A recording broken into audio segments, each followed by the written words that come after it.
Okay, so we are back in the Mega Factory. I have reconfigured my working area, and it is likely that we are going to see some slightly higher temperatures on the CPU. Basically, my computer is now down inside my desk, and I'm not sure I have enough airflow, but we'll see. We'll see. This will be my test run.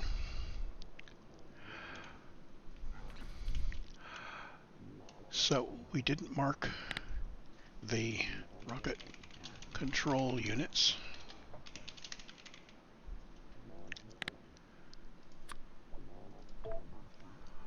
So they just go there.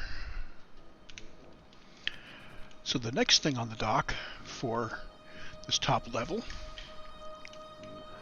I guess flying robot frames. Let's see what they require. Flying robot frames, I had scheduled to do on-site electric engine units.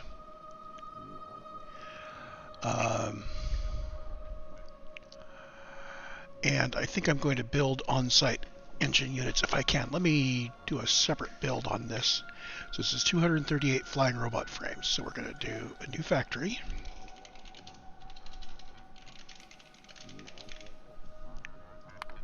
Give it a nice icon.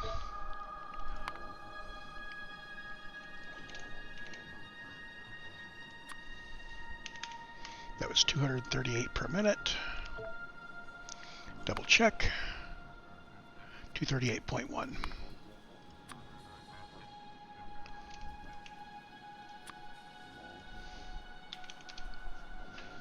Okay. So this says I would need 12 machines. Now, if I do on-site electric engine units, which I had planned, that's 12 to 4. And that would require engine units. If I do on-site engine units, that shakes out to that ratio. That's 3.6 to 2.6. That's probably a good thing to do. So I will plan that. It is tempting to, instead of going with the full beacon layout here, use a cluster that's 2 flying robot frames to 1 engine unit to 1 engine unit.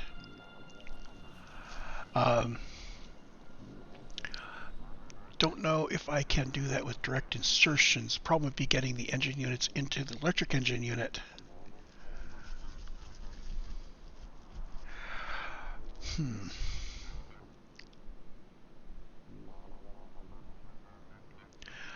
Well, the big problem is the disparity between 10.31 machines and 3.6 machines. So this looks like the electric engines are going to have to come in on a belt for the flying robot frames. That's fine. These guys, I can have 1 engine unit per 2 electric engine units with direct insertion.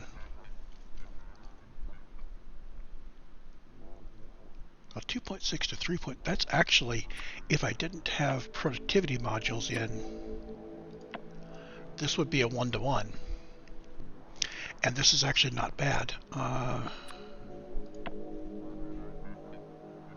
See, without productivity modules, it's 1 to 1 to 2.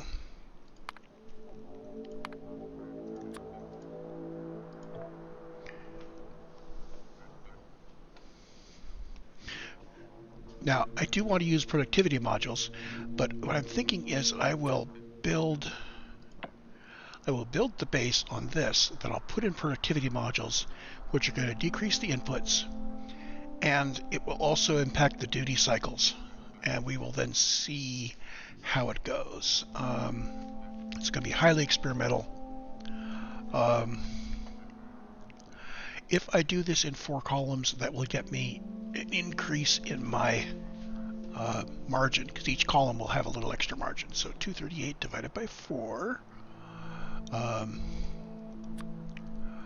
that would be 169, call it 170, and to cut that in half would be 85. So if we do each column producing 85, It'd be 4. It'd be 5. 533.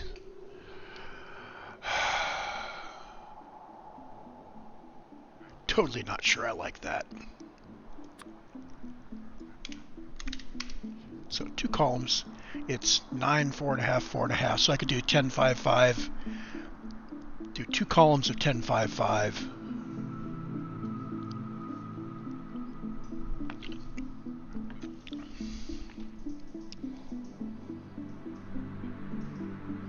Or 4 columns of 5 flying robot frames, and then above that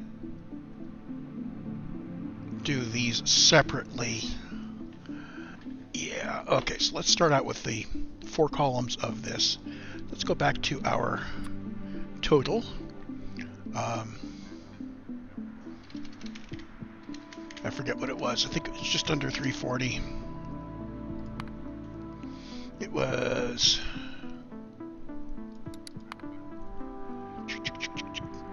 238. 238, not 340, not 240. So call it 238.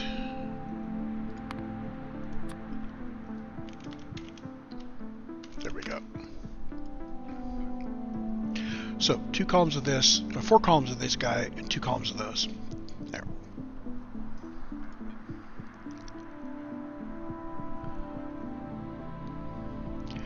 And that means I will be trucking in steel, batteries, electronic circuits.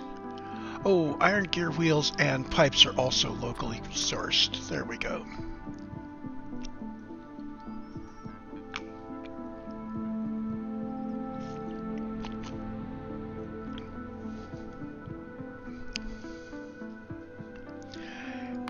And I'm going to go ahead and put this back in.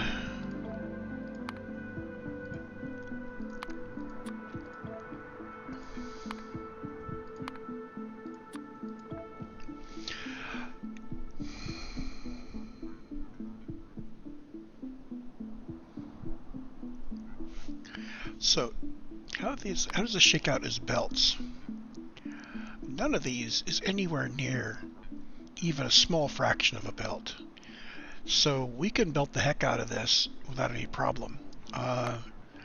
And wagons per minute, practically none. So this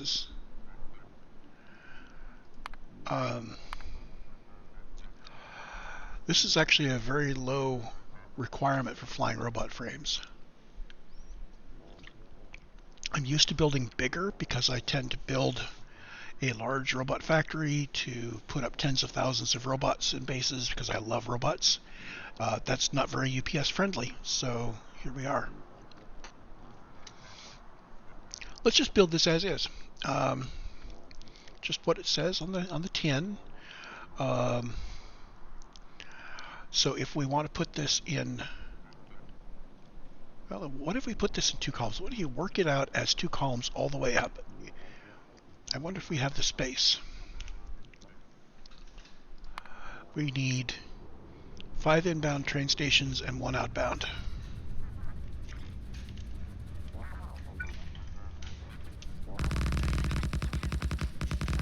So there's where our outbound train station is. And for the inbound we have, oh, how about that? We're already set up with 5 stations, plus our fuel, of course.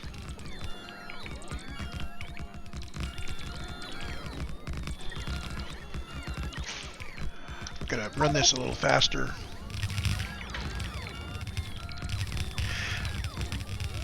Just to cross-check, while we're running this at speed, we are not underclocked, and our CPU is still, between 60 and 70 C. That's fine. So maybe this isn't as much of a problem as I thought. Okay, so let's start laying this out.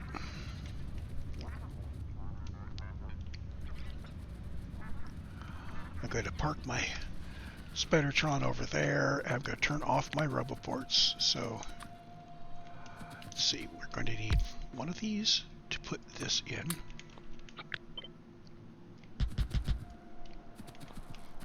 And there. So this guy is going to be building flying robot frames. Where did I leave those? There they are.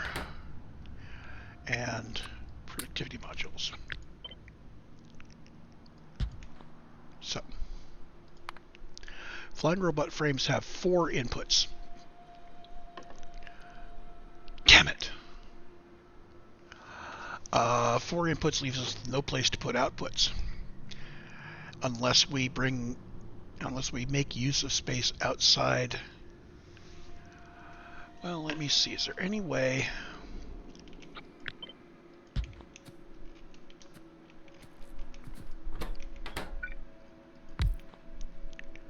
So if we are bringing something in from here,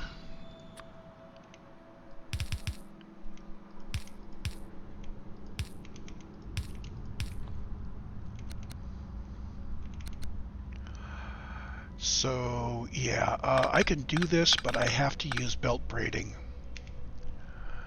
Oh man, I was hoping not to use belt braiding in this base.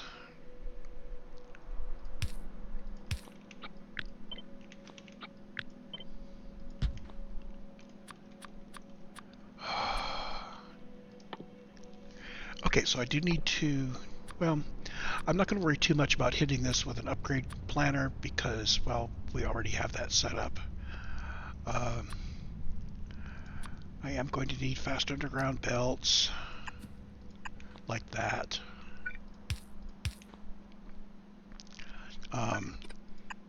More likely like, no. I'm not going to put power on the right because I will never be able to have space for it.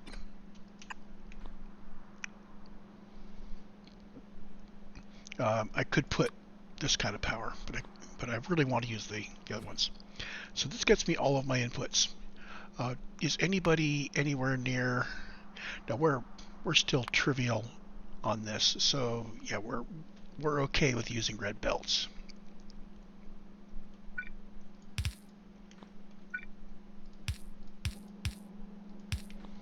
Okay.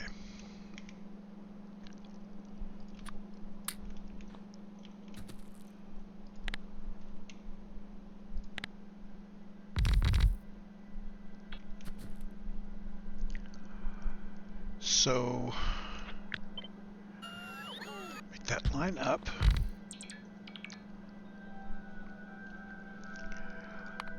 We need a total of 10.3, which means 11, call it 12 on each side, or call it 6 if I go 4 wide. Let's go 4 wide.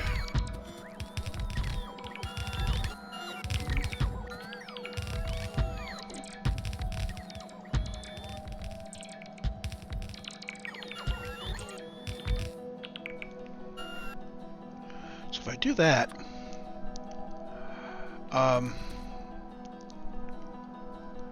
the obvious place to put power in is here and here. And that's closer than usual, but with the way I've done my output belts, that's probably best.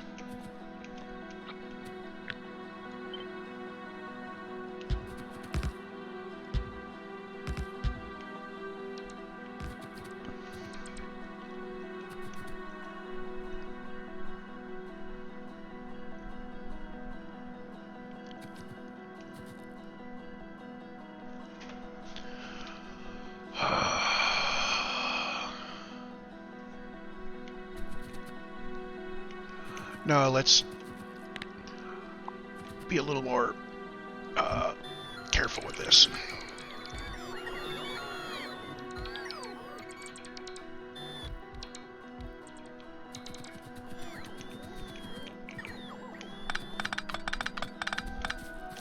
Now, because I am using belt weaving and I've got 4 inputs from the right, I don't really need to worry too much about my outputs on the left.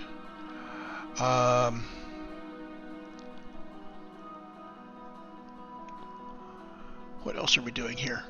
So the next thing up is getting electric engine units. Well, we could do this chain of engine units to electric engine units to flying robot frames on the left-hand side normally, and just make the right be, you know, whatever.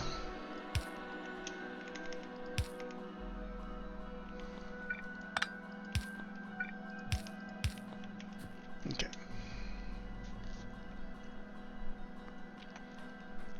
So that will bring in the other stuff I need, which would be circuits and batteries and steel would get injected here. We could build more of these guys starting here.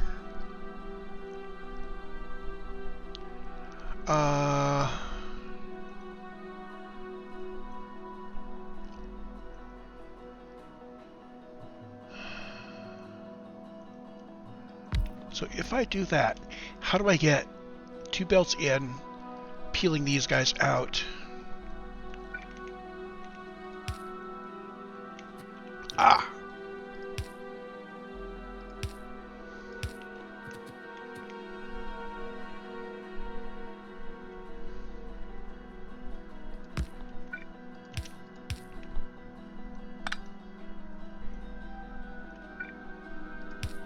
So that guy's there.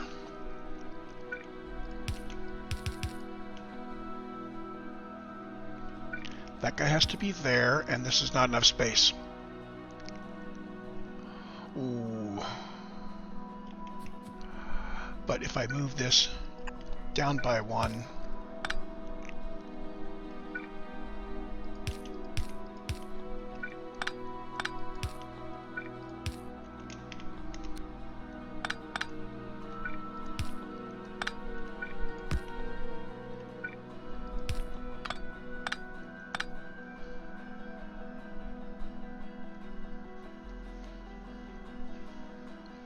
does that get me what I need?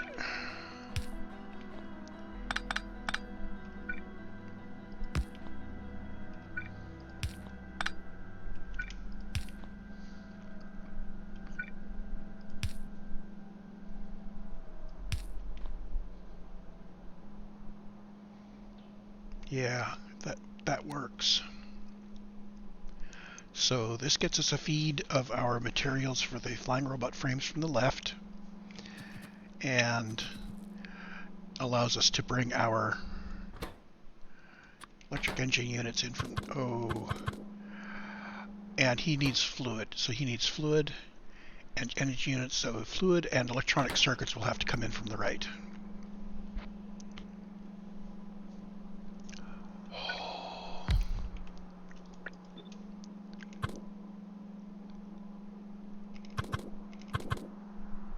Oh boy.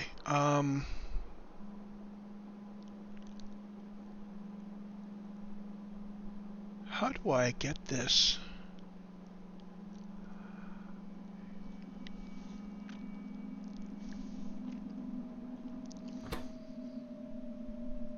So we have 2 inputs and an output and a fluid output. And I really want to pack it in tight like this.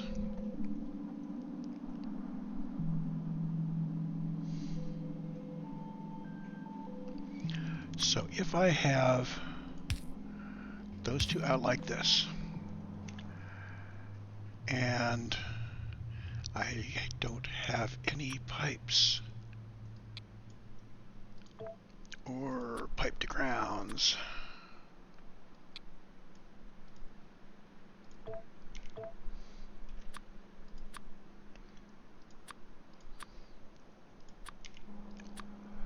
so this would require something like this and like that, but then he'd have to pick up the engine units from the right, because I cannot input and output. So engine units and electronic circuits come in from the right.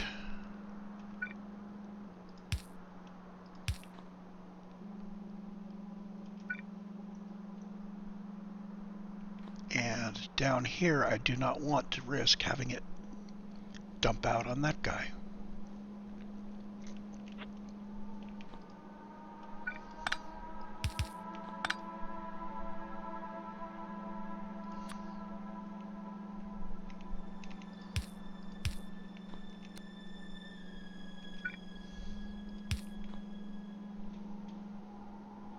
So if I do that, then I have to worry about how do I get these to hook up to the next ones. Because we need a total of... Oh, we only need one electric engine unit per column. Oh, that may simplify things.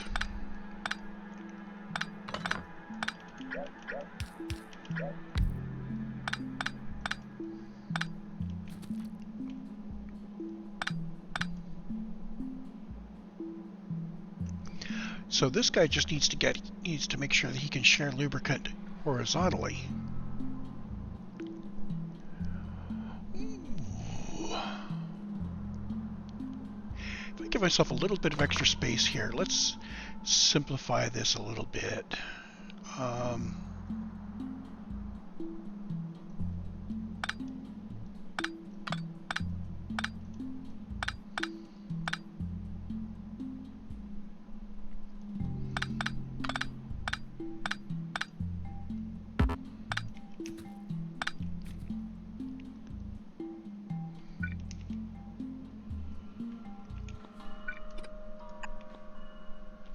So, normally these would be like this.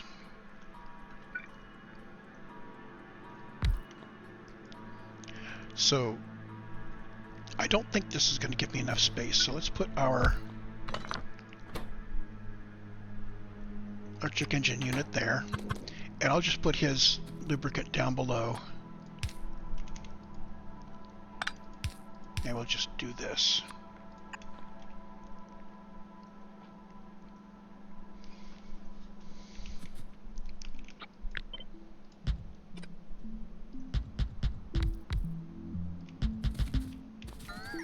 Now, we can do a direct insert from the engine machine here.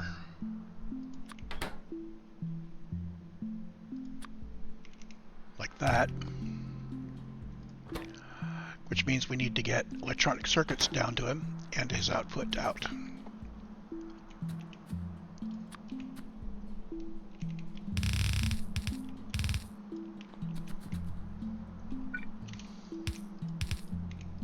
Like that. We're still hand-waving getting these materials from the left. And we saw how much of a problem it was up there. We may need more space to do this. Ow. I do want to share these beacons as much as possible, but if you can't, you can't.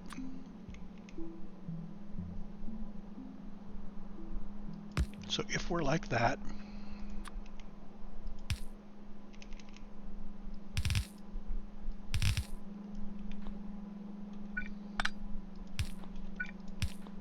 okay.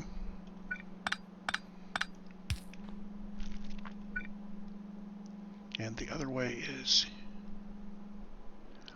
like that.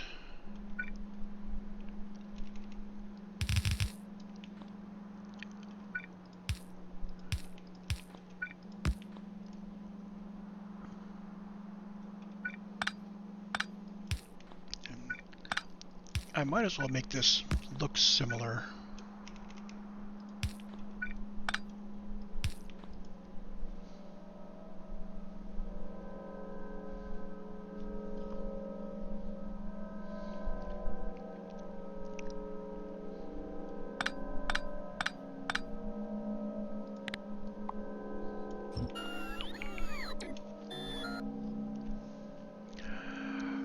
The other thing is I could move these up and bring this down by 1, but I don't need to. This actually is the correct offsets for these. Okay, so there's the outputs. This guy needs green circuits input along with the lubricant.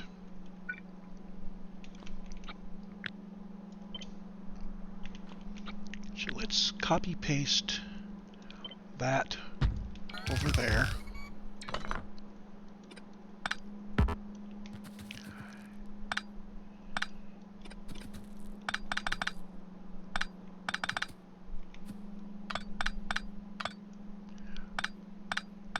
There.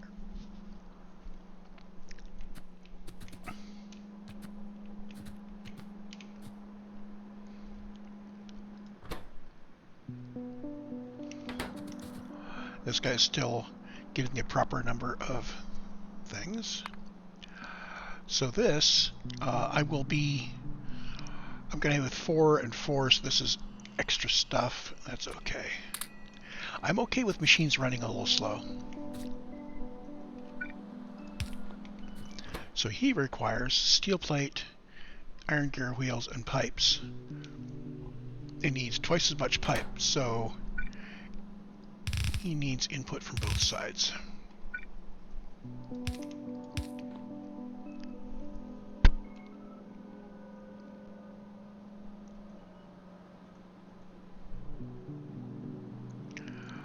And if one of them comes from the right and 2 of them come from the left, then the one on the right can also carry the green chips for this guy. Hey, we're looking good. So what I'm going to do is I'm going to put a line in the sand here real quick, and I'm going to say this matter source is going to have green chips and steel.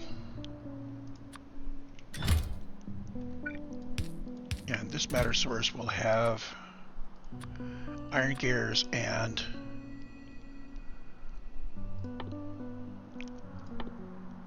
where do they go? Pipes, pipes, pipes. Come on, pipes. There we are. Okay.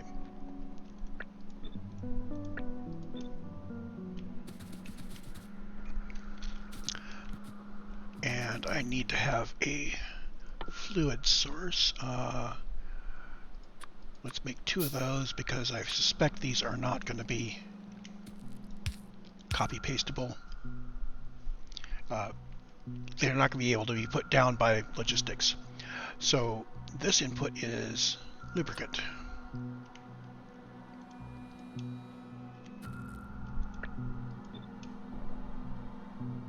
Oh, I don't have that kind of pipe. Let's see. Can I make some? I don't have any iron either.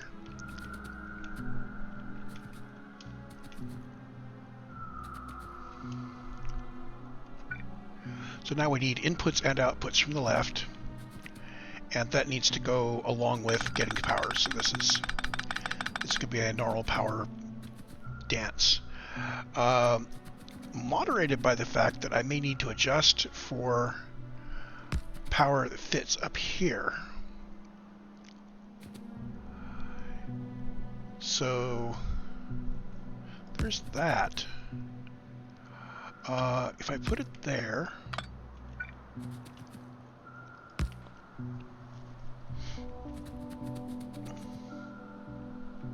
it does that.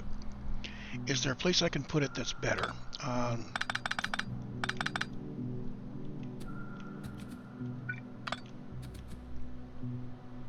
So here is where I would want to put it. That covers down through the end of these guys. Here's where this guy wants to go.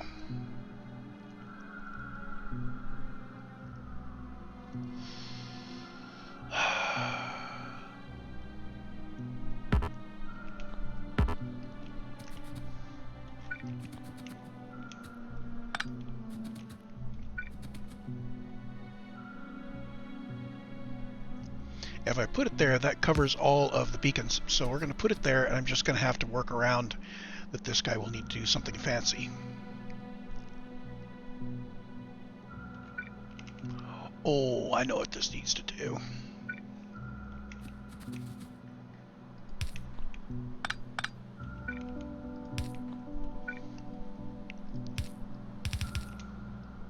And that automatically puts my electric motors on the correct side of the belt. And there we go. So we need input, output, output, input.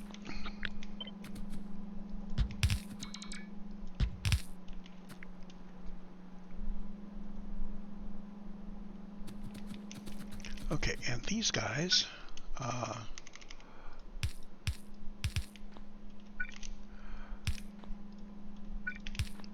this is whatever is needed for these guys.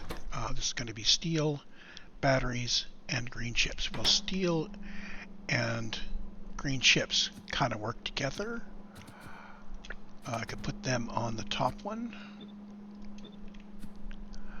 And batteries I can put on the bottom. Batteries, there we go.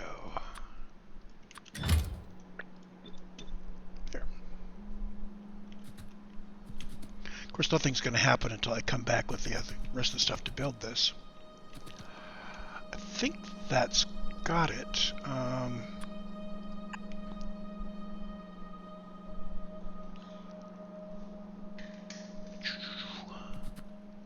Oh, I still need to put these guys in.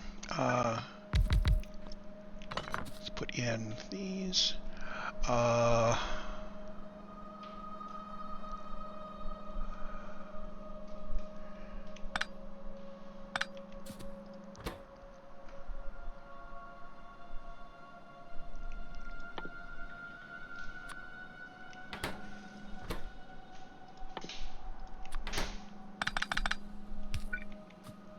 So I need to swizzle these guys. Oh, and now my power doesn't go up far enough. If I sneak this guy up, then I'll need something down at the bottom. That's acceptable.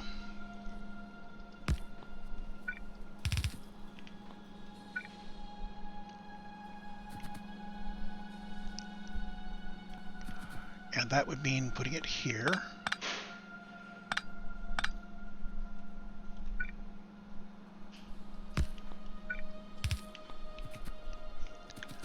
And this guy can go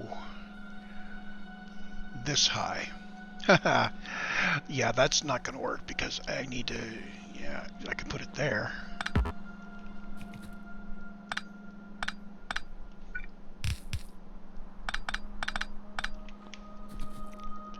Okay, so the land of spaghetti power, but that does cover.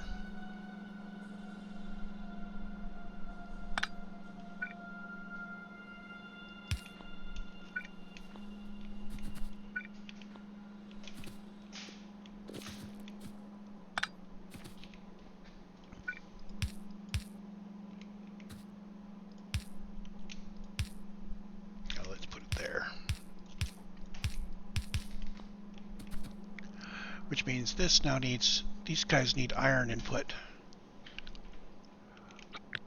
Which means that's going to come in there.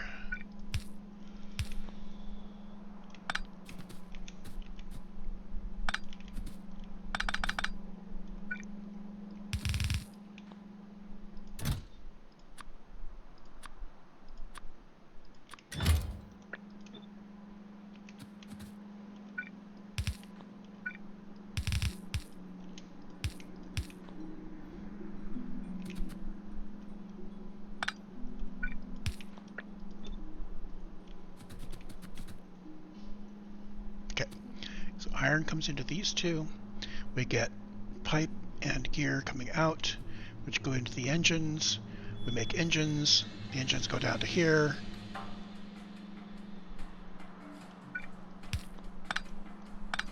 Now I could pull the scummy trick with the these guys to get a direct insert in one, but I don't think I need to do that. These are still adequately covered. In fact, these don't need coverage. We're going to end with 4 engine machines. So what if these are uncovered?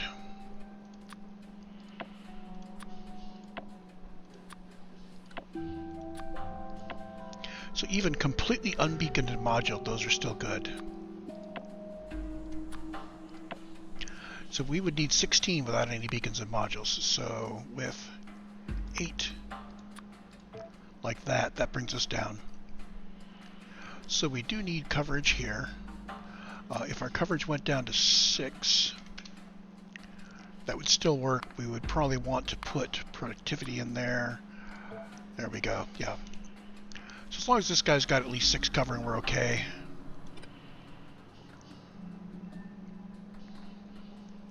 Yeah, that works.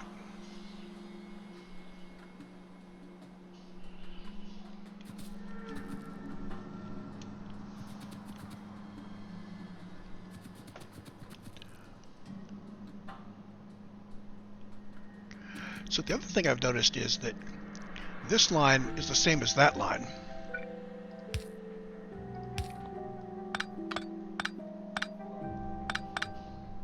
I wish I'd noticed that earlier. So given that I can have steel green come in here and feeding these guys with steel and green, and feeding this guy with steel and this guy with green, there we go. Okay. So the only weird thing is the batteries.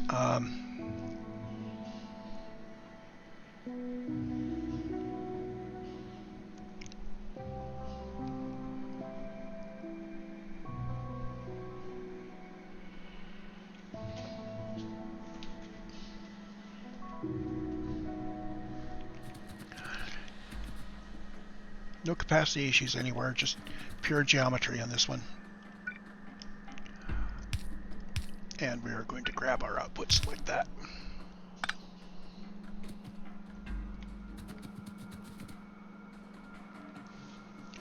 Okay, let's go get some more building.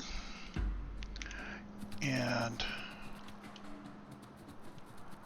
let's see, where is our... Well, let's take this guy up.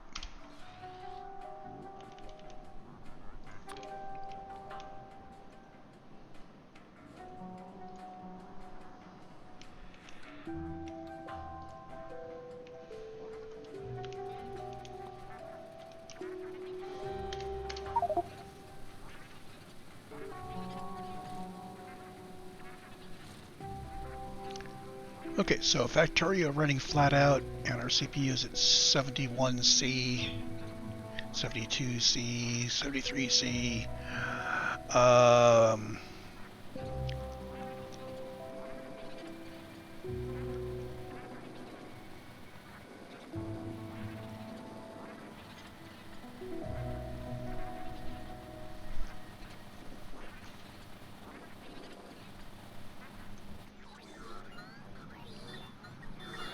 I'm surprisingly okay with that.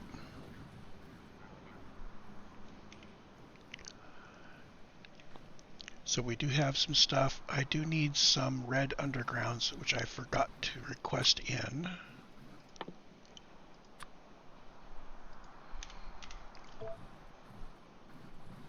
There we go.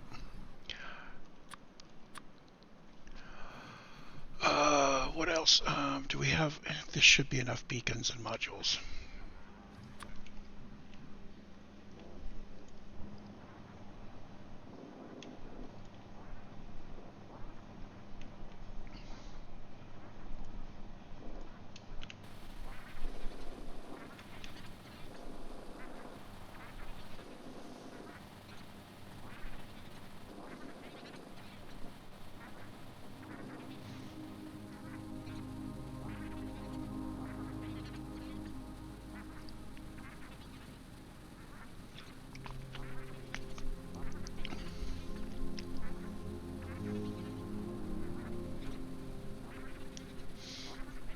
So it looks like that on-screen display is showing the temperature of the CPU package. Some of the internal junctions reached 85C. I'm going to have to find out what my actual maximum is.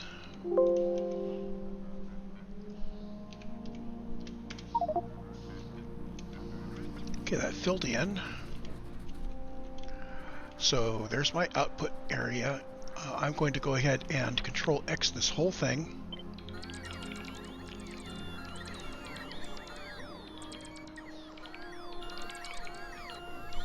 And we're going to need 4 columns.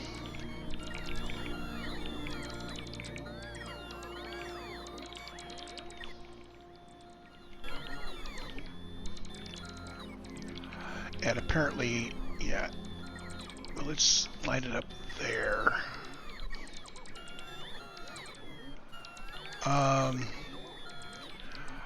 How high did I line up on these guys? Yeah, we had some extra space here. So if that's how much I need to do the loader, let's put it here. Oh, wait a minute. This is as high as I need to go. Let's just line it up. Why not?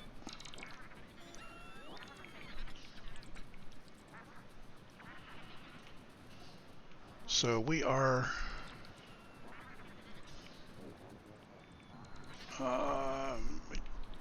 yeah, trying to put this kind of centered, maybe there. Okay, so if I put it here, yeah, around that guy.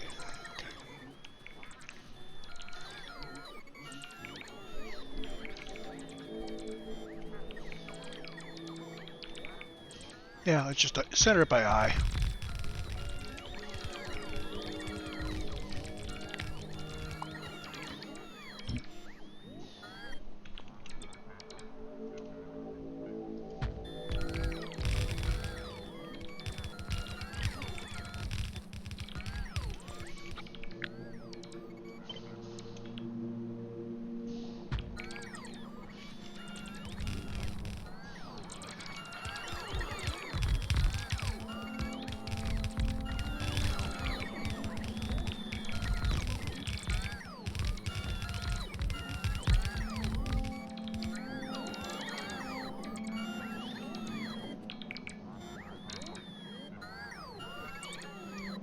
Not sure why that is blinking. No fuel? What's that need fuel for?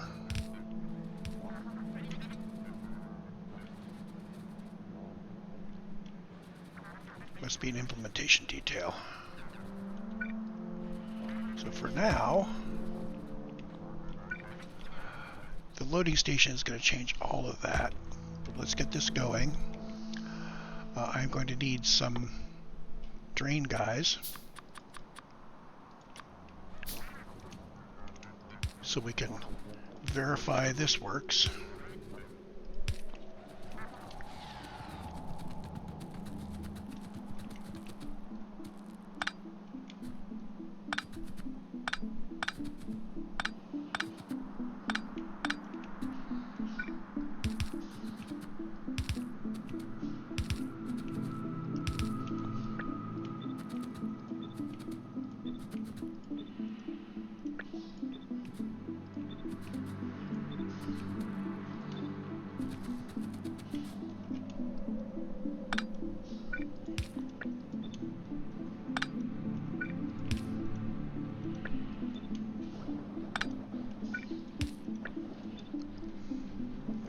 Okay, so the fuel thing is part of the scripting. So if I have done this right, we should have enough inputs to start constructing flying robot frames. Yes, indeed, I'm starting to see them.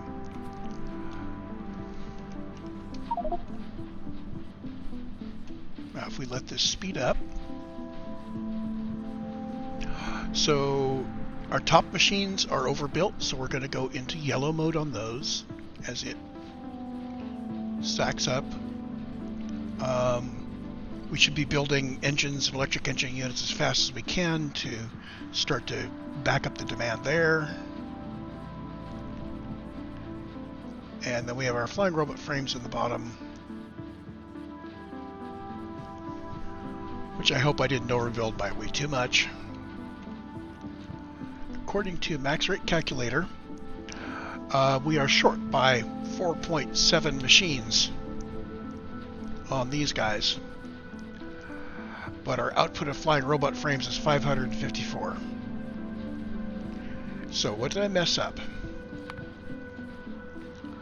Flying robot frames, I need items per minute, 238. So I have twice as many flying robot frames as I needed. I needed 12 divided by 4, as I needed 3 in each line. So from this design, I can peel this down to just 3 machines from 6.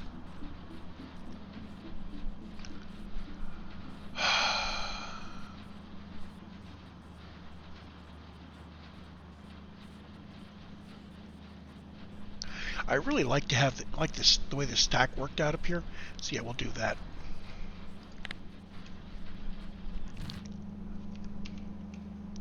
I think I'm going to keep it a little over. I'll do 4 instead of 6. We don't need those.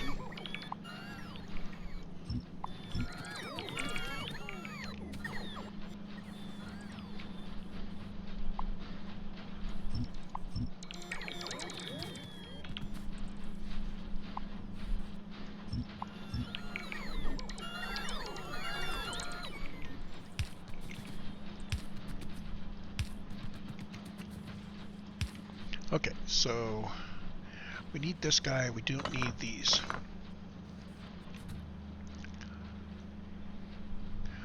Let's rethink the power, and I'm going to kill this off and just work on 1 stack at a time.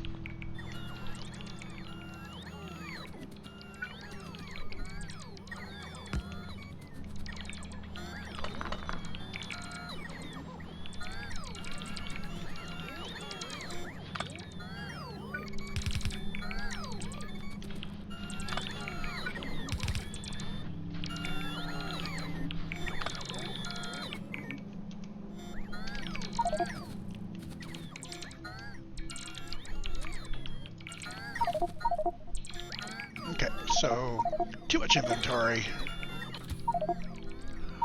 Too much inventory in him.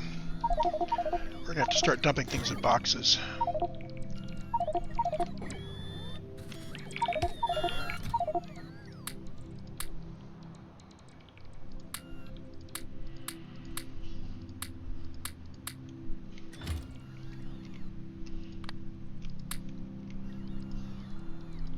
Okay, so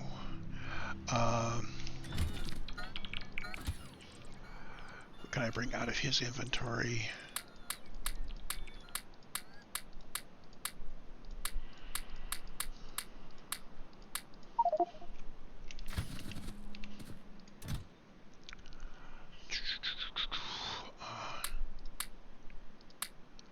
Yeah, all these raw materials I picked up can go in the box.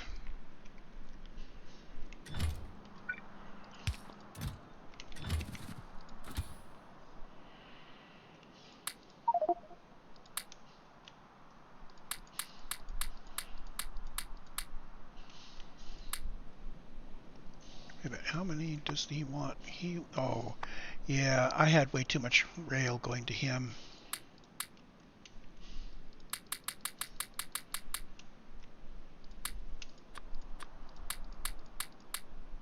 There, okay, and yeah, he has way too much just random stuff.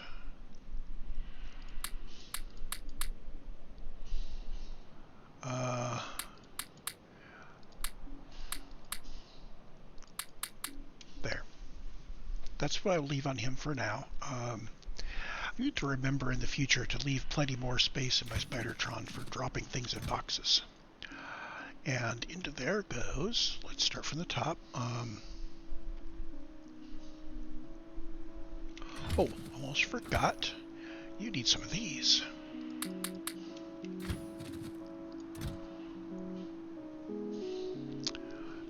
Stuff we don't need. LDSs, rocket control units. Drop those for now.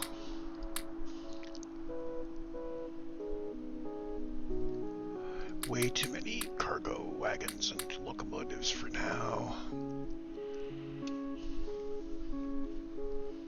Oh, I guess my Spidertron had some pipes. There we go.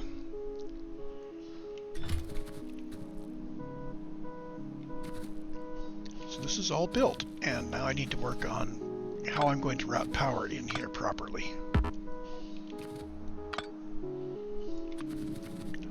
So I need power that covers down to the end here. I believe it's right there. That's perfect.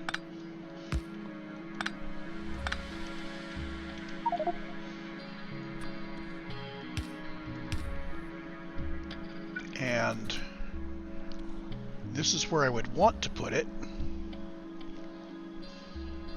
And I can move it down. Yeah, that is entirely appropriate right there.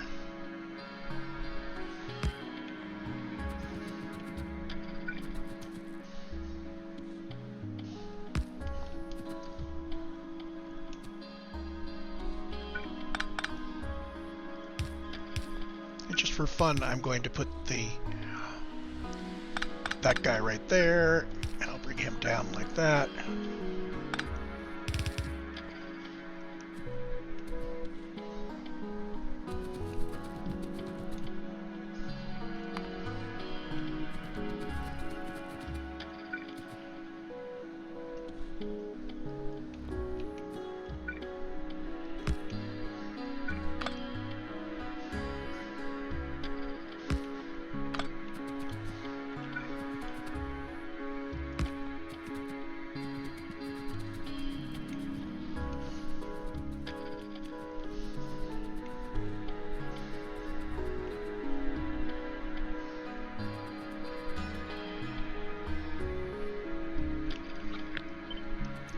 For reference, where I actually want my midpoint will be just above here.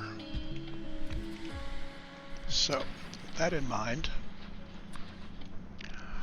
my Spidertron off,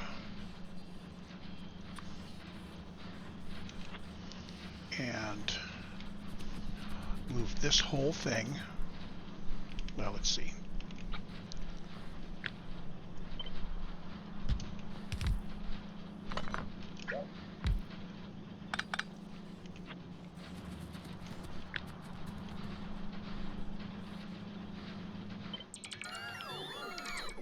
He's going to go there.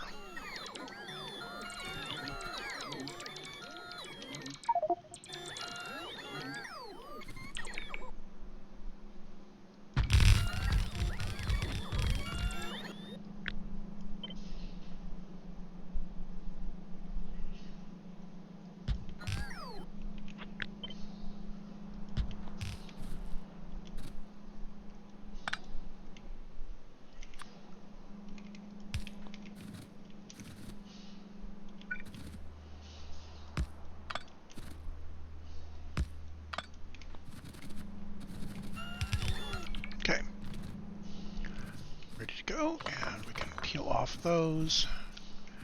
We're going to run a test before we extend.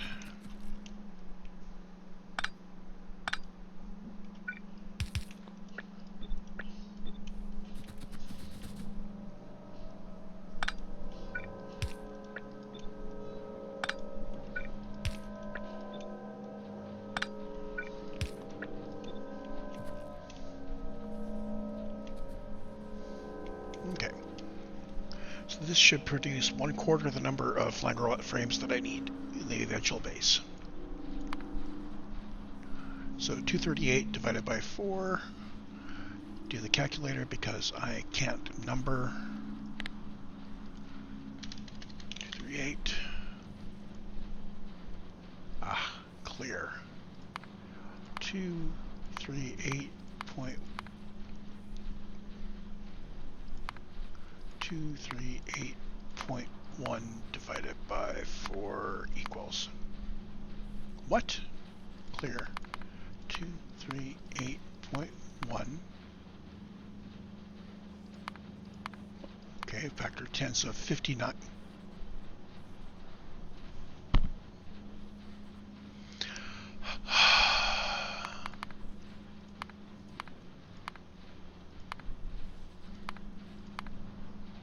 So 60-ish. Yeah.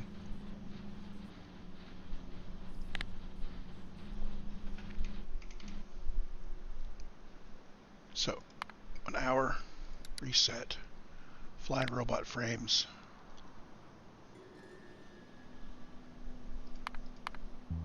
Over the last minute. 64, yeah, okay.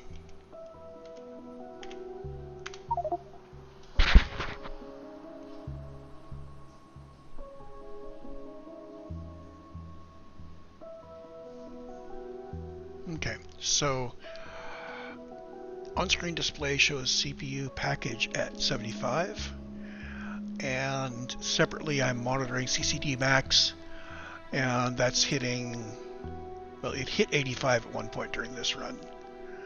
Right now it's at 75. Yeah, it bounces around a lot.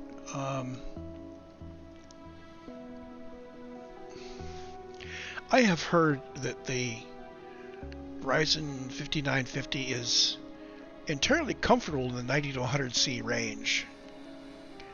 If so, then this is viable.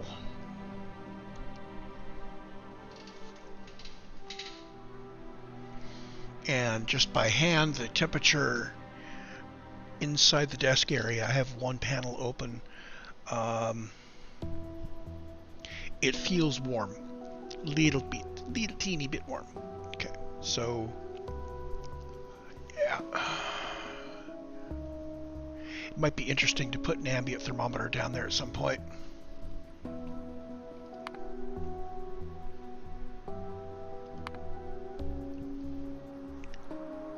Yeah, so we're hitting over 60 here. We should be good. Which means we are good to replicate this and hook up our trains.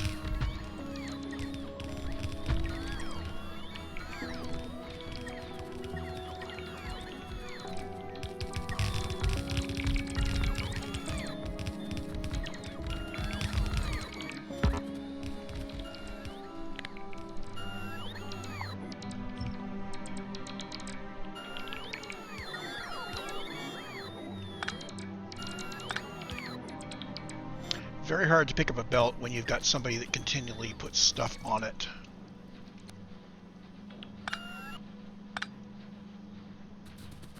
There.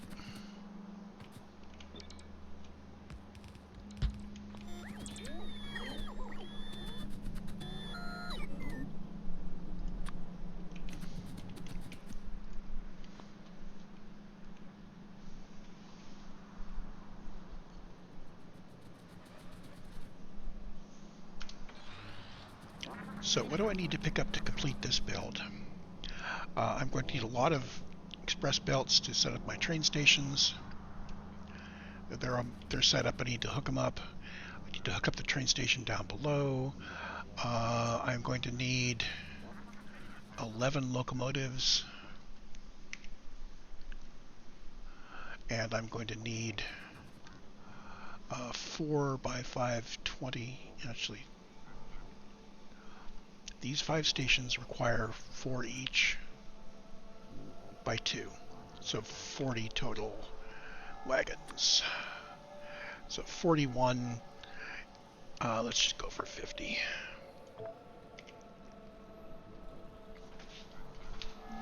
Oh, and then we're going to need a whole bunch of cargo wagons for the people that want this thing.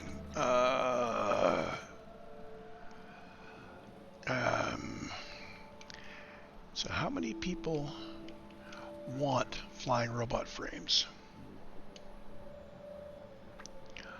That station requires it. So that's going to be 8 per station. So flying robot frames there. That may be it.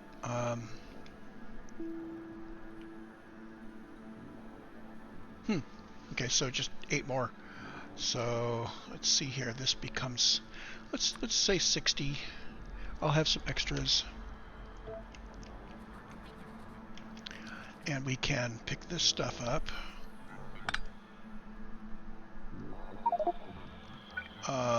No, we can't. We need to drop the raw goods.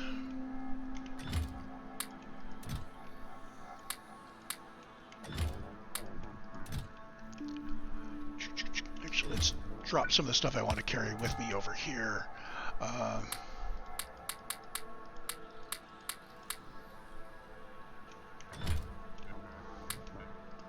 Okay, stuff I don't need to carry goes off to the right. Too much fuel. Don't need LDSs or that or that or that or that.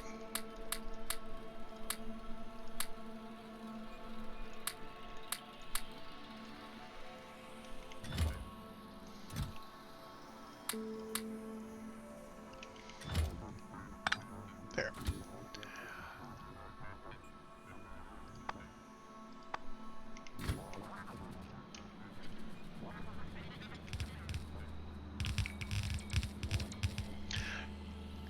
So I actually have a whole bunch of stuff. I've got transport belts, I've got some stack inserters, I've got some mini loaders. I may be able to complete the work here. So let's grab a loading station just for fun.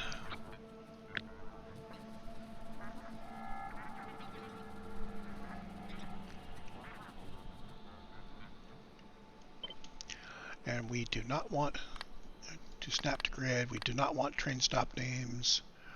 We're just going to grab that like that.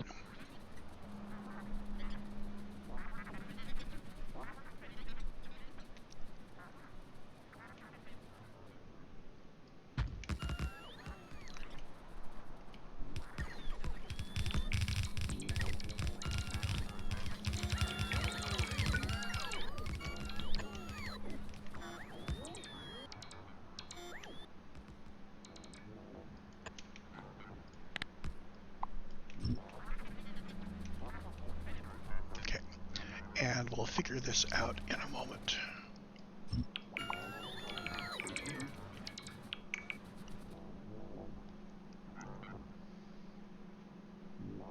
Now, I may be able to trim off some of these, but yeah, let's not worry about that.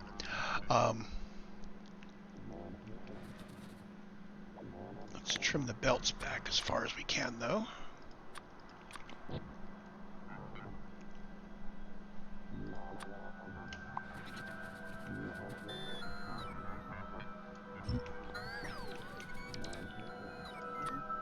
So this is going to look like boom, boom,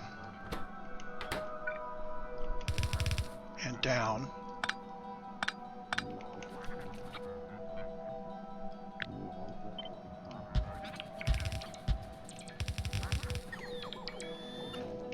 And it's going to be on the right-hand side of these guys. And I want to bring it all together on one belt. So that brings it on the right-hand side, which makes it harder to take to the right. Let's try something slightly different.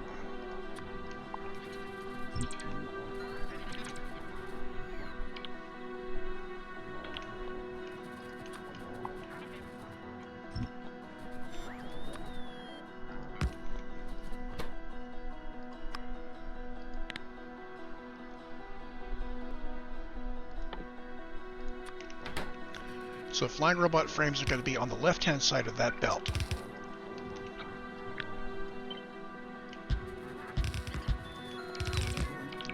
Which means that we can do this, and that's a belt. And that's another belt. And I've got a cat ask for attention. Okay, we back. So we've got 4 lanes of output here. We're going to go ahead and do a lane balancer on them.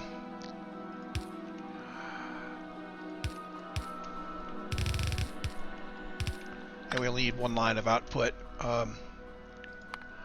Like I said, our total quantity of flying robot frames is so low. We're going to have extras, so if necessary, we can extend this and maybe double it, and then take the other flying robot frames to make actual robots, if we want.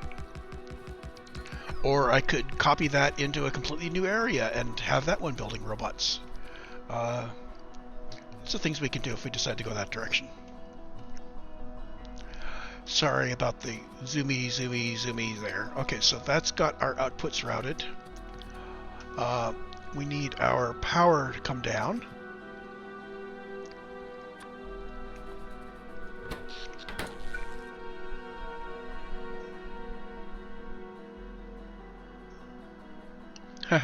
That's the perfect place to put power, and it's right on top of this box. But I have picker dollies. Hey!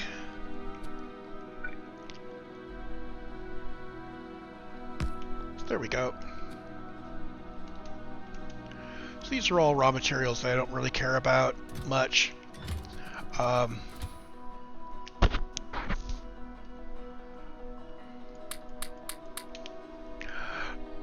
think what I'm going to do is cut his quantities back a bit.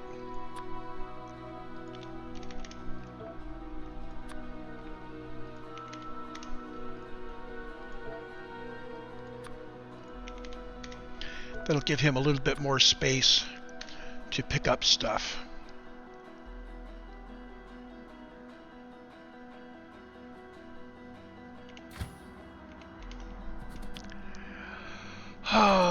And now we go up here. So we got iron and green chips and steel and batteries and fluid. Let's put the fluid on the bottom because I'm not sure what the size is going to be on the fluid unloaders.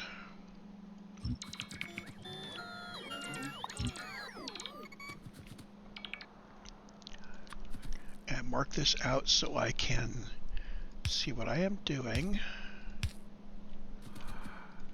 It is likely that these poles will go away. I don't have any pumps.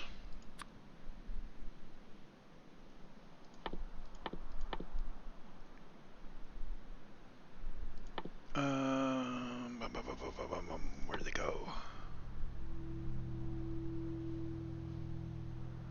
Where did the... Oh, there they are. So even one pump can offload quite quickly, and we don't require a whole lot of lubricant here. So one pump and storage tanks. We need pumps and storage tanks. Yeah, see, that doesn't fit very compactly. Is there a way to make a compact one? If I put a pump there and a storage tank there, oh, I'd have to work this out. I have to work this out anyway.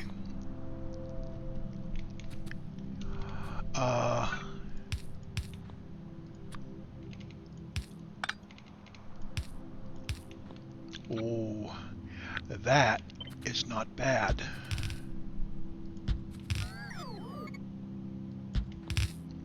So each train gets offloaded.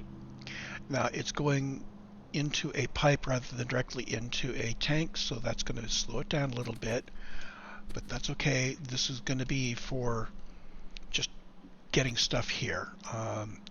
I'll work out a different way to offload when we require a lot of fluids. This requires 1.8K lubricant per minute. Pumps can do a lot more than that.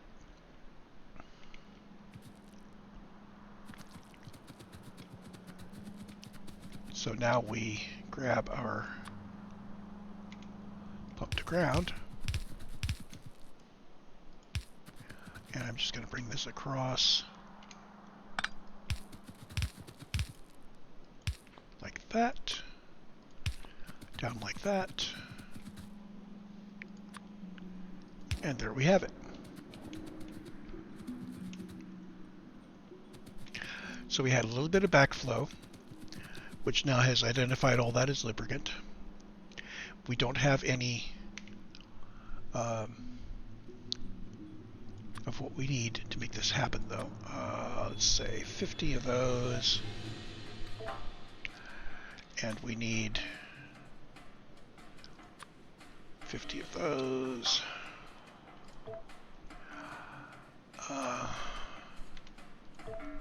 Fine. Let's carry a stack of offshore. Oh, let's not carry a stack of offshore pumps. I'm not using those. Don't need a lot of those for now.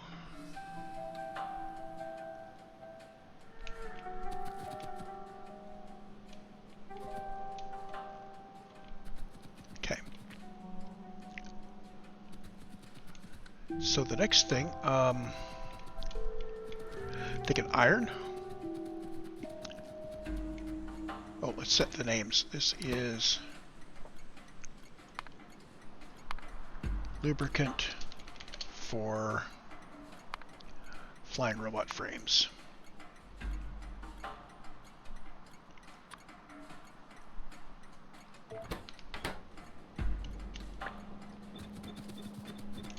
Okay, this is from the top. This is going to be rocket fuel. Well, train fuel actually, but yeah. We can start building trains like this.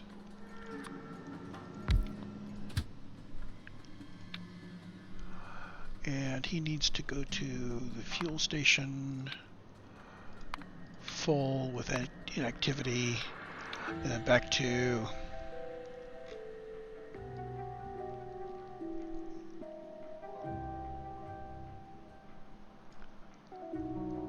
there we are. Empty cargo and inactivity.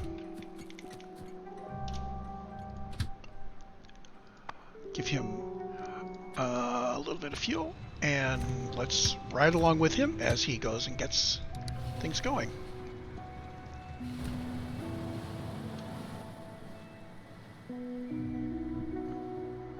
Infinism. Okay, that just shot my CPU temperatures all the way up to over 90 C. I have to watch out for that. Yeah, Factorio will chew up all the CPU available.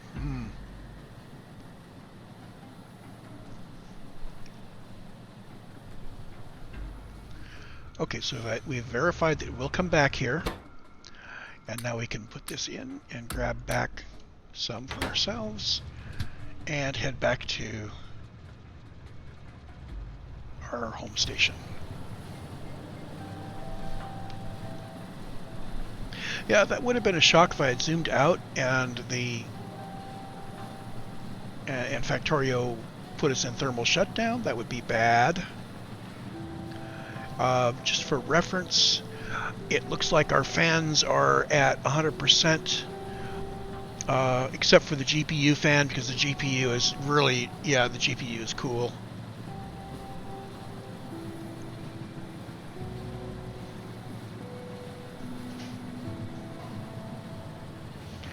And I think closing the cabinet warmed it up. I'm going to put my hand in there and see where we're at now. A little bit warmer. I'm going to leave it closed. ADC is fine as long as I don't suddenly zoom all the way out. I'm good.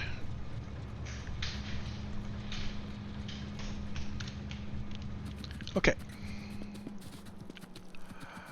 So at this point I can go back and get more materials to get this going, or I can make these guys. Let's make these guys. So iron first. I could do a couple of these before I go. Let's go back and get all of our stuff so we can make the whole thing.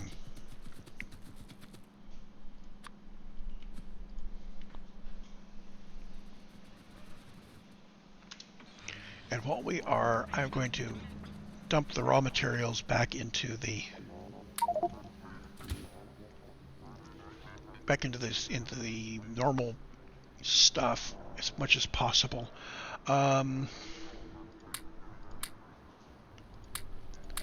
Robotron can, Spidertron can carry most of this. Boom, boom. There.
Okay, and I am going to recycle everything that I don't want to keep on me. Keep these special. And the duplicating, I'm going to re-request this. Oh, this guy is not right. I must have put him down. There we go. That works. Interesting. The stuff that I picked up, the stuff I put in the chest looked like it was in the chest, but it wasn't. Okay, so now we go to here. I have saved off all the stuff I want to keep. Oh, almost forgot. Logistics off. Then I go up to my robot, and his logistics is off. Grab all of his stuff.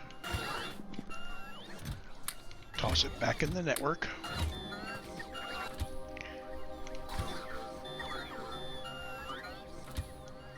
And then turn on his logistics and turn on my logistics. And reclaim that.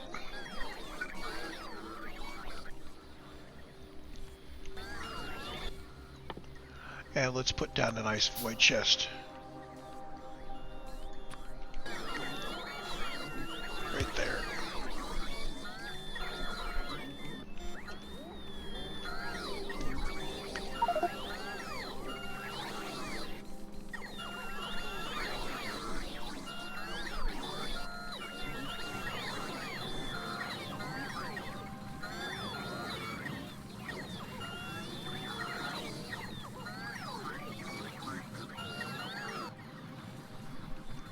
That's filling me up nicely.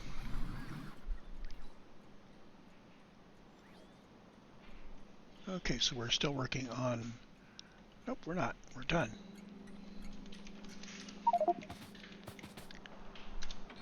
Okay.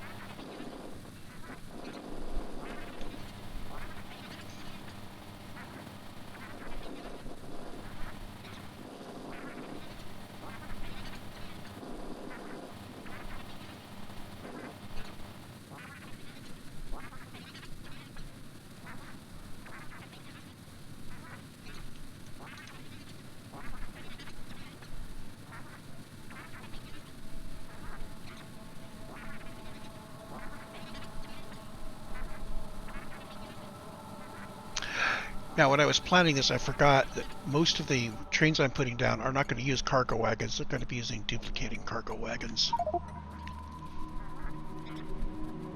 So, yeah, there's that.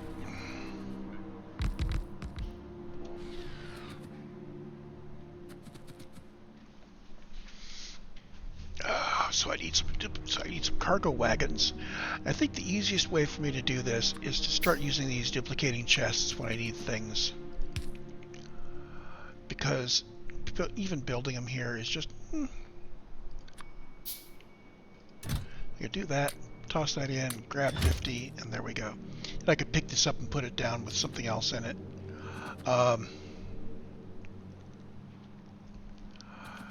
So, iron. Fix the name first.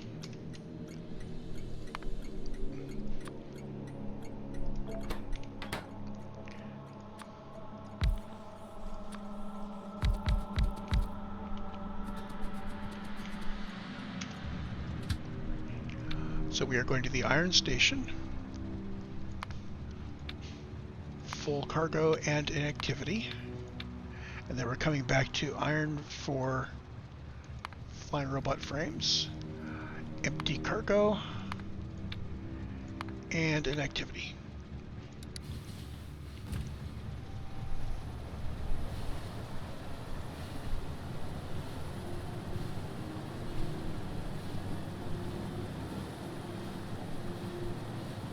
And we're going to need a second train, just like the first, which I will build up as I get this set.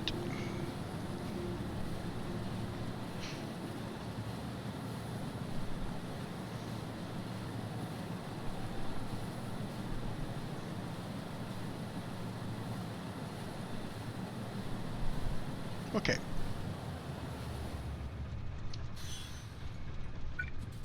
So we're going to need a cargo oh, we're going to put him up here. Same schedule. Same duplicating wagons.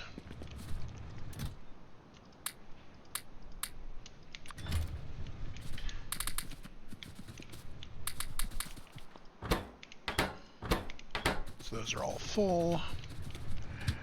And he's no pathing because he can't get back to where he wants to go. So let's get into this train and give him some fuel. And I can't really do much about the no pathing at the moment. So that was foolish. I should have checked to make sure I had the path going in. We can get as far as here.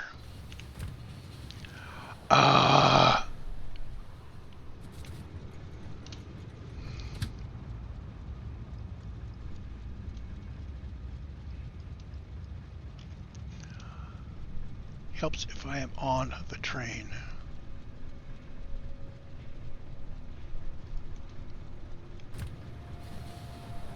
Close enough.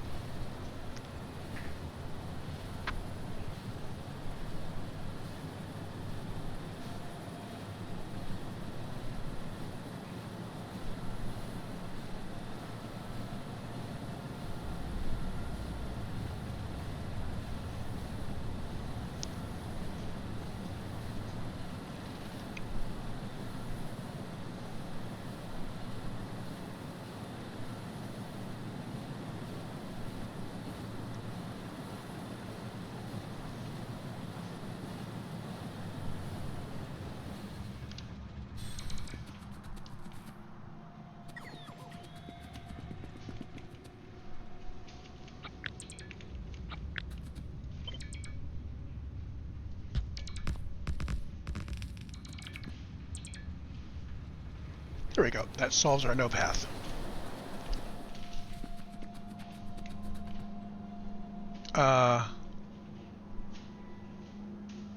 Where's he going?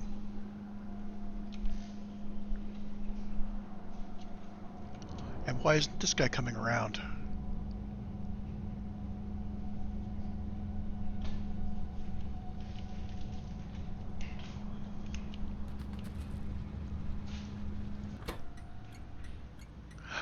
Why is he heading back to Iron? Oh, I sent him a temporary stop. He just kind of picked the next one he wanted. Yeah, temporary was probably down here. That's fine. Iron needs to come out and get turned into 4 things.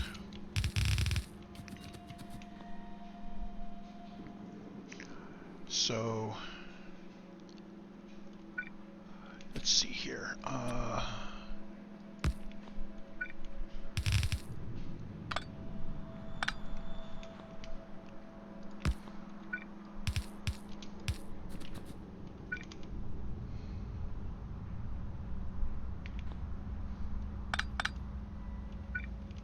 If I do it like this,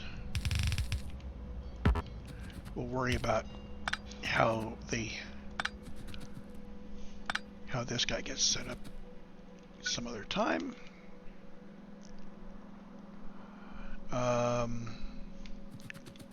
You really want to put this here. Okay. Just do like that.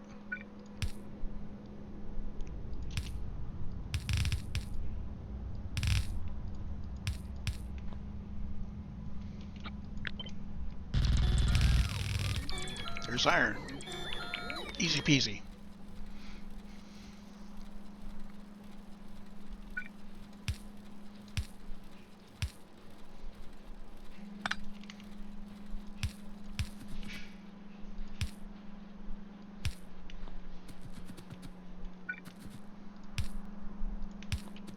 Okay, so these guys are going to be the result of a top and bottom from here. Let's leave. If I put a gap of 2 and a gap of 2, it would do like that. Alternately, I could do just like that. Yep.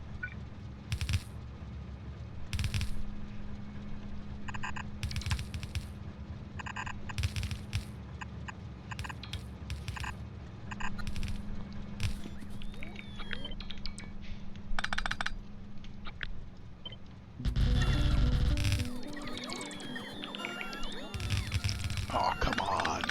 Oh, well.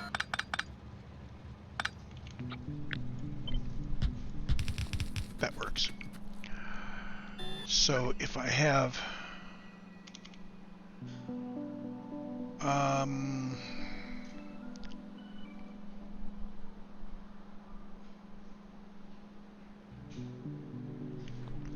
I really only need one line coming down, don't I?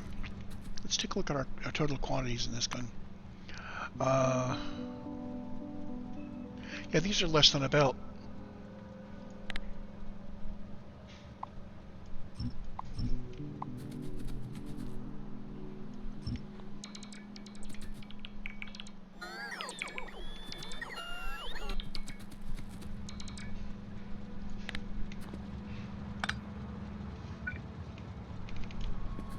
Which means I can bring that to there.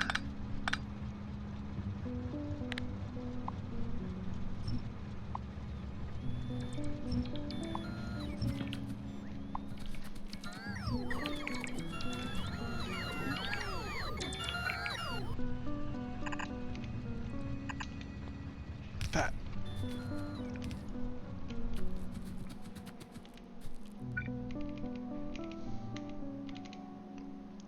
So this is going to need to come across and up and like that and like that.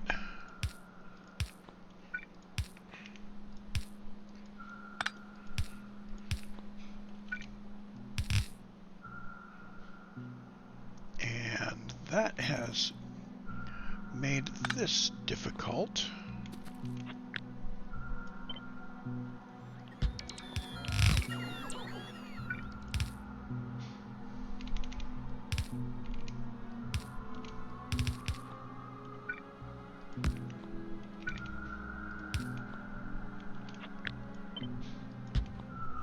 No, let's put it back.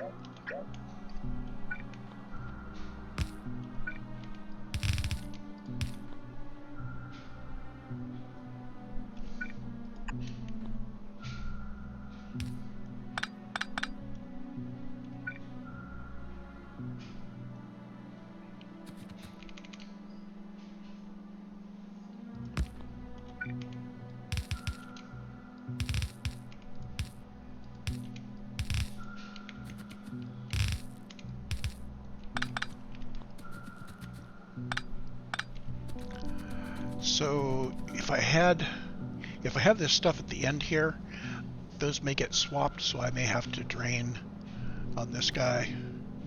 And the easy way to drain is just to Control X, Control V the whole thing, or I can use the drain guys. Let's use the drain guy on this.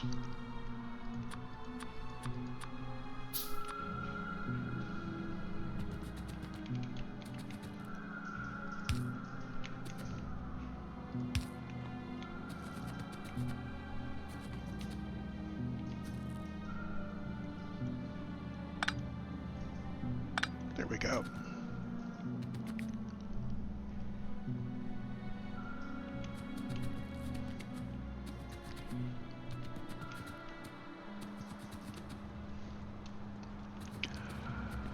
So I believe we don't care which order the steel and the green chip's coming down in, so let's just put steel first.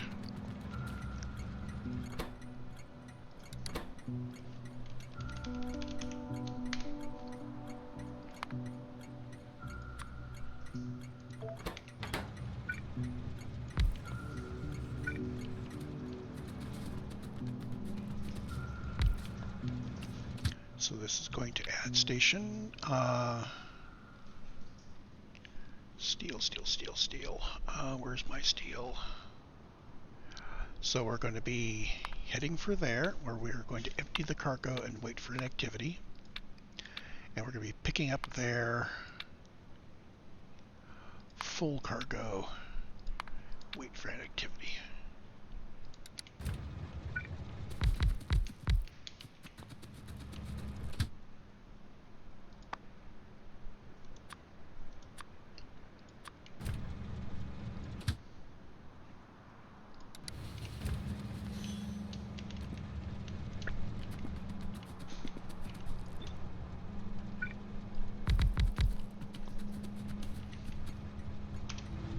Okay, and from here, that'll pick up fuel for him.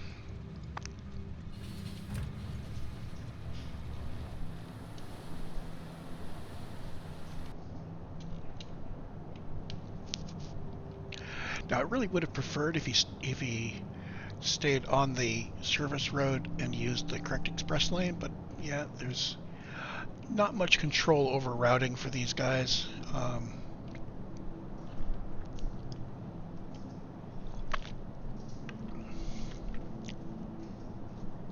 Having the many parallel service lanes is going to help because it will keep local traffic local, and this skirting far off to the right only really occurs for these starting stuff. Okay, so there should be 2 of them coming. And there's the other one.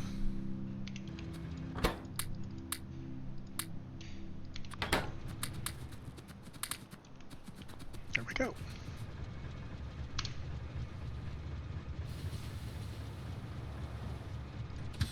We'll wait 5 seconds and head back.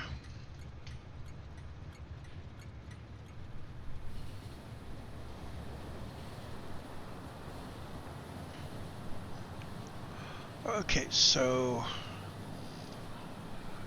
running 83C with the cabinet closed.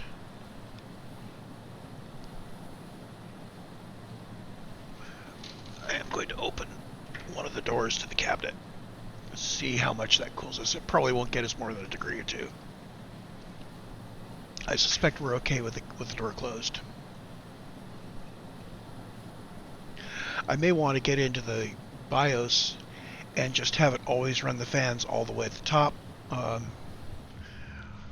just because I don't like the idea that we may need to ramp up the fans quickly and we might not ramp them up quickly enough. Okay, green chips.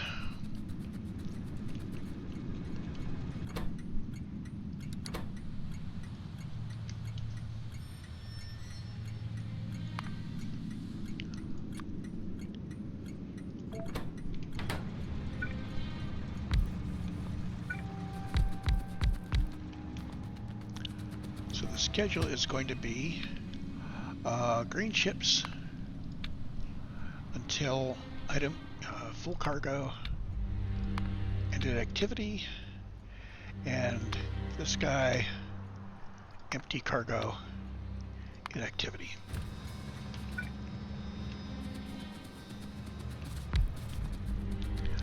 And same schedule for him.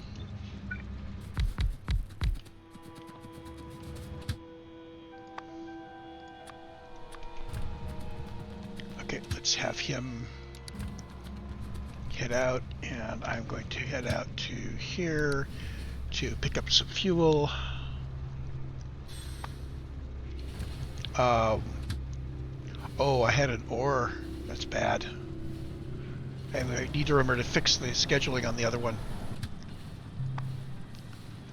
Give him another fuel just in case.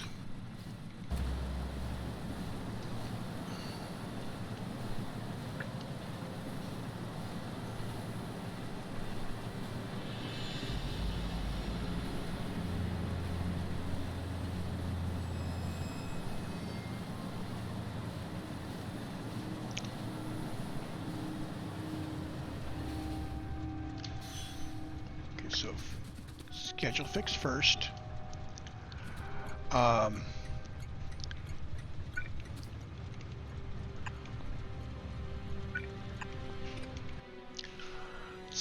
I need to set this up so that it's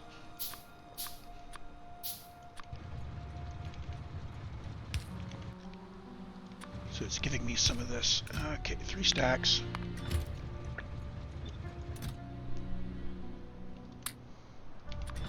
Here we go.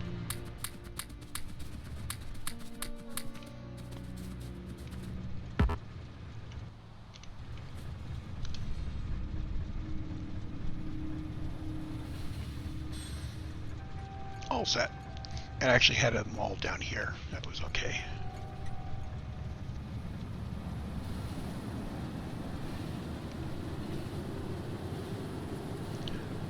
Okay, so with the cabinet open, I am getting a couple of degrees C better on the CCD max, which doesn't make a whole lot of difference.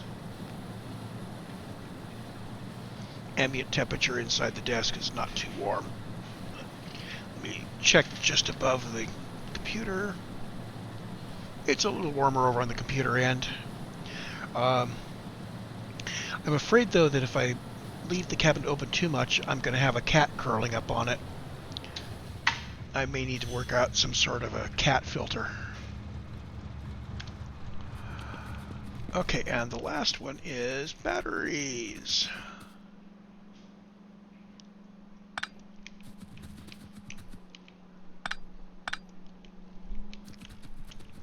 Now, batteries are going to come all the way over from here.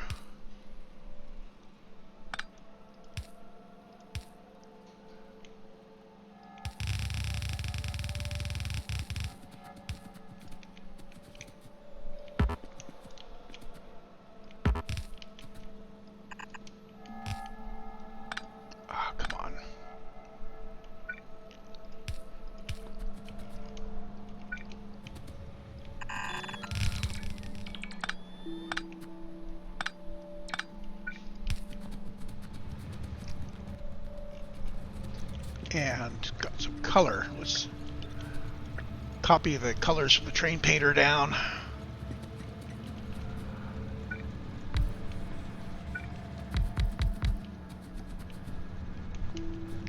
So his schedule is going to be batteries.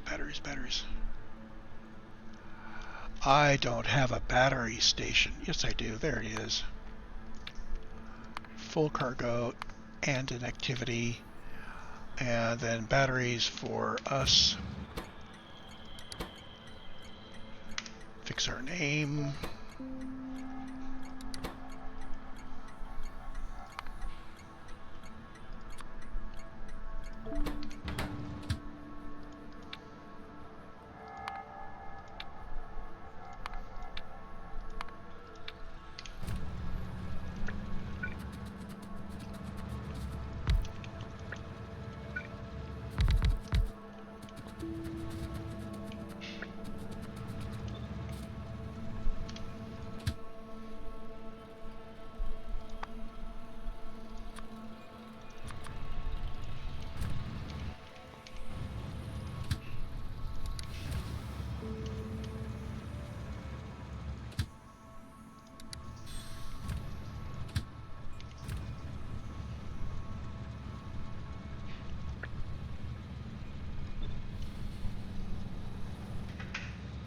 So the train painter already got these set up. I wonder if it triggers when I activate the schedule. That'd be kind of good. It might not even be the right color for all I know.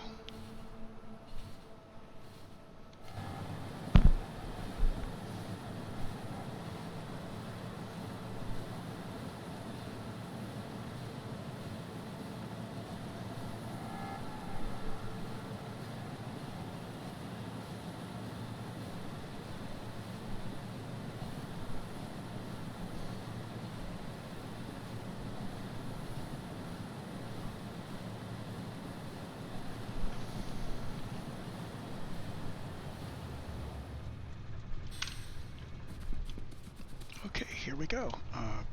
Pick up those guys and fill those up. If I've done this right, we should just cycle right back to the factory and dump these off.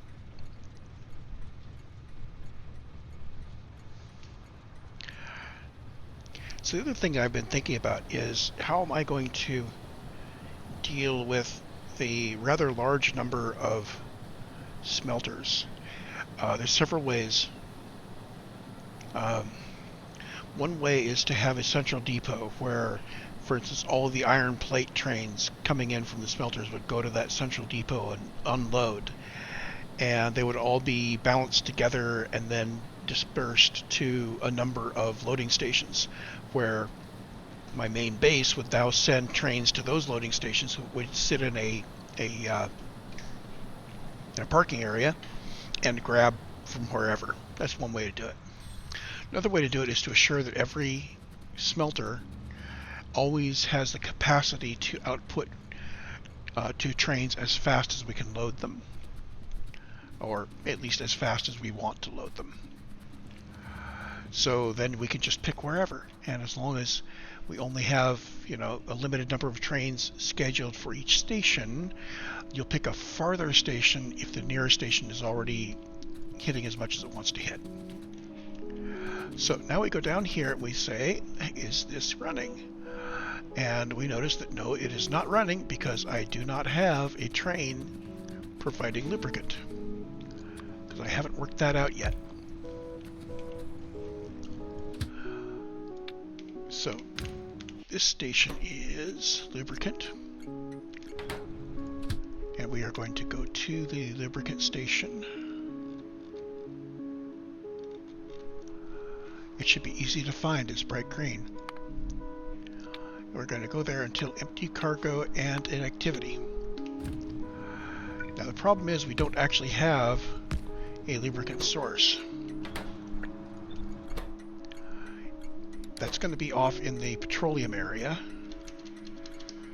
which I am not working on right now.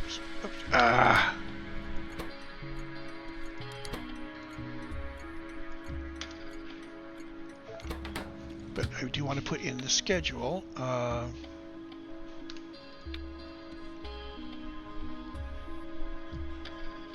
to the lubricant train area and wait for full cargo and inactivity.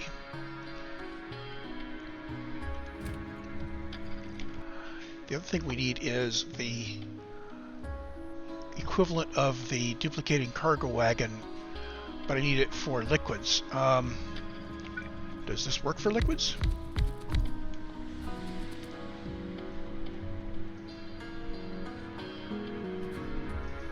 I really don't know.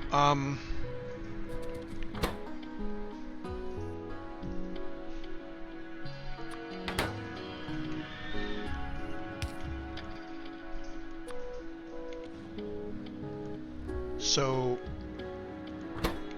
this guy can't load up these guys automatically. If I reverse this, however,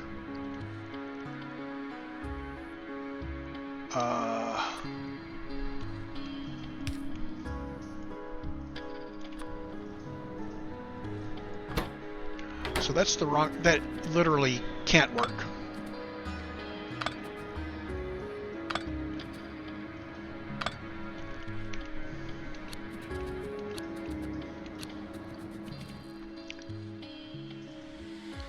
So what I really want is a cargo wagon that will continually give me the fluids I want, and I do not see it here, which means that what I need to do is use this trick here and combine that with a normal. So I will need to have some fluid wagons here. And we will need to leave these on manual because there is no infinite cargo wagon, and I will just have this infinite source here. And that should be enough lubricant for us.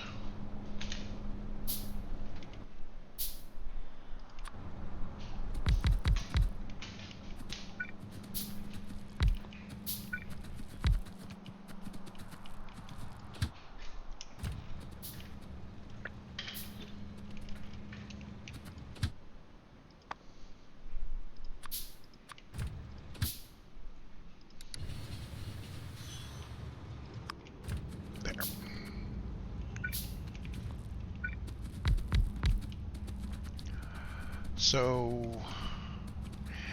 yeah, fluids are going to be irritating. I will have to remember that I'm using this fluid source because that's different from the way I wanted to do it.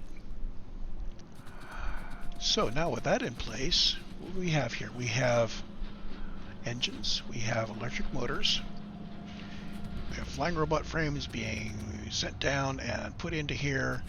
So this station can now change its name appropriately to flying robot frames.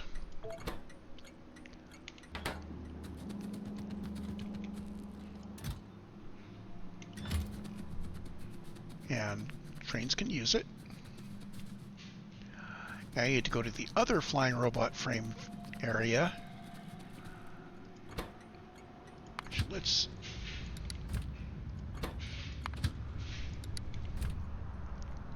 and both these trains need to be reworked. They need to have cargo wagons on them.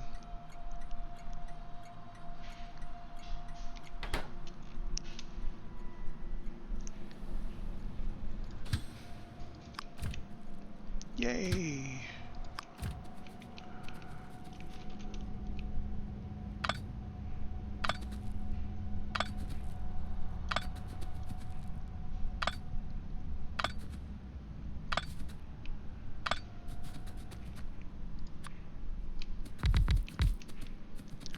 I need to go find the other station and disable it.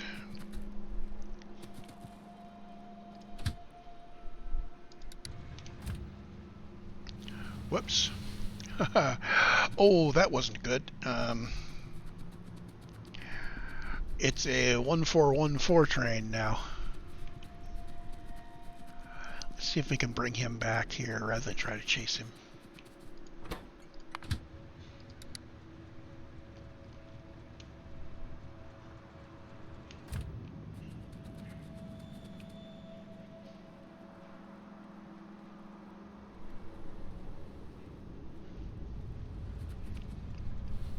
Okay, manual.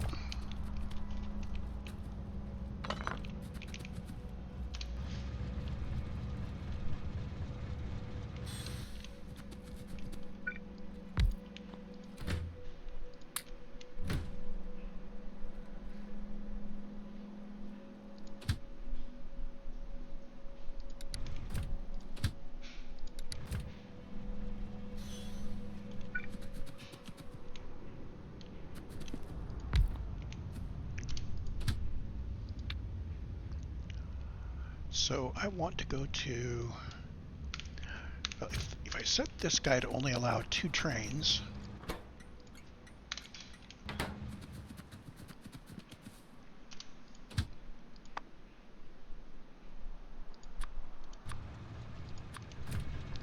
and now I send him to there,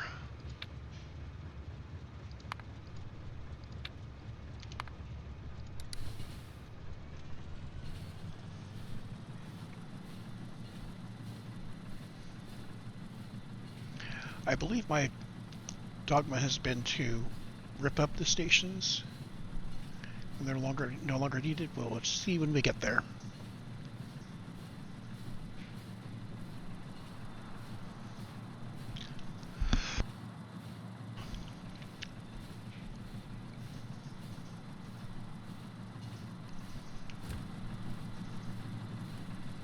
Yeah, so there's that area off to the left that gets clipped.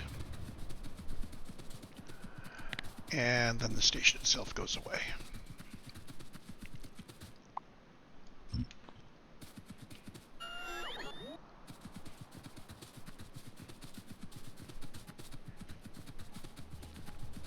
So in the future, I can reestablish stations if I want.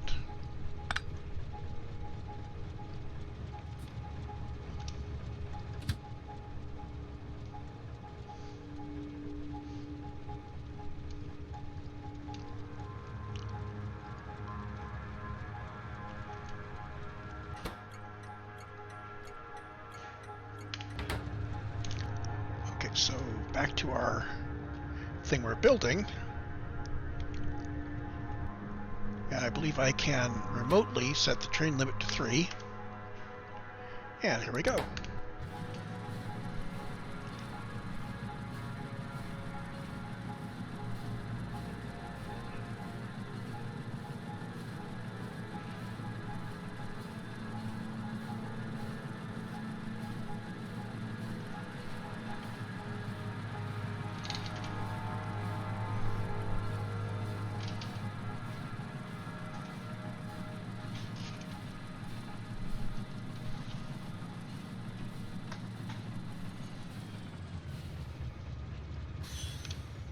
And now we could pick him up. And these will act normally.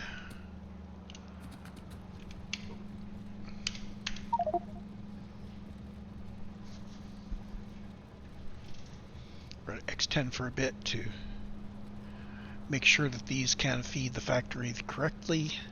There may have been a dip in our science while we built this up because I did not let this run to fill the boxes. And these are, this is a lot of this stuff. I think I'm going to do is limit us to 1 wagon's worth on these guys, or 1 row.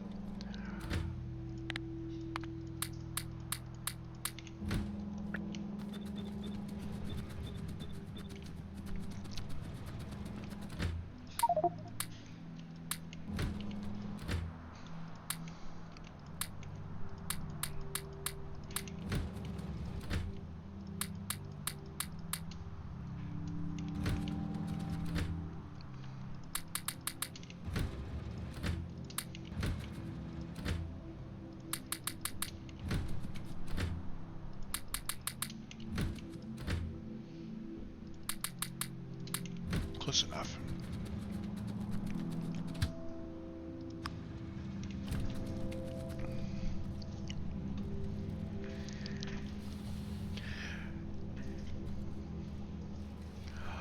So normally wagons per minute in here. Flying robot frames are 0.12 wagons per minute, so it's every 8 minutes we have a wagon. So this is 8 minutes per train right now because I'm using quarter wagons. So yeah, that would have been an incredibly long supply for this guy.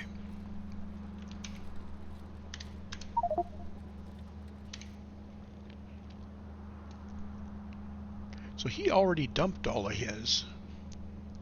So it may be that I have enough of a buffer that didn't even notice.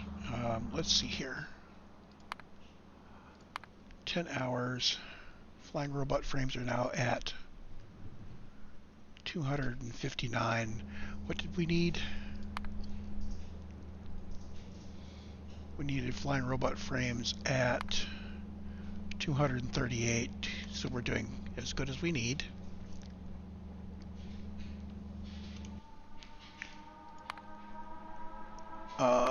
Grind this out far enough that we can find our sciences. 1, 2, 3, 4, 5, 6 sciences.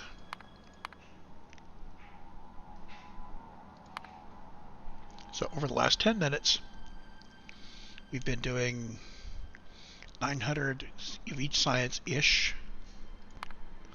In fact, all this work we did not disturb it, so our continuous testing is working, and our frames are perfect.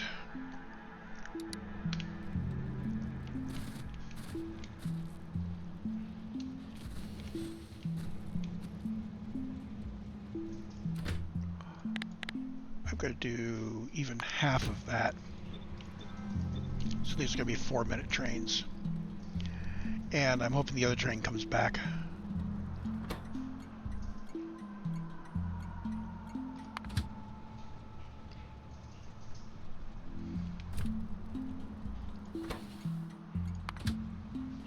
Let's bring him back so I can change his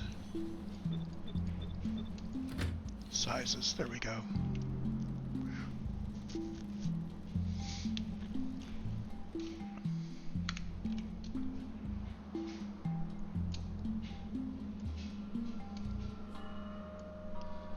and add tag.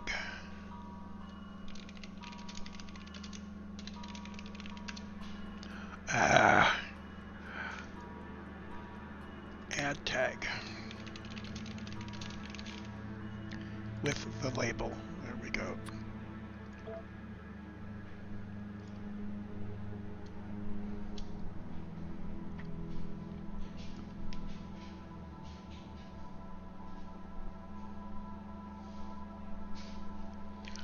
So we are still holding at 560-ish UPS.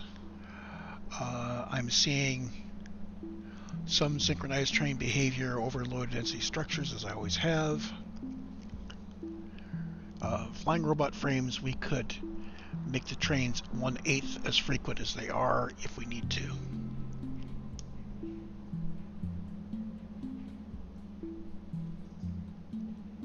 I think that's good. I'm going to call this a wrap. Save game.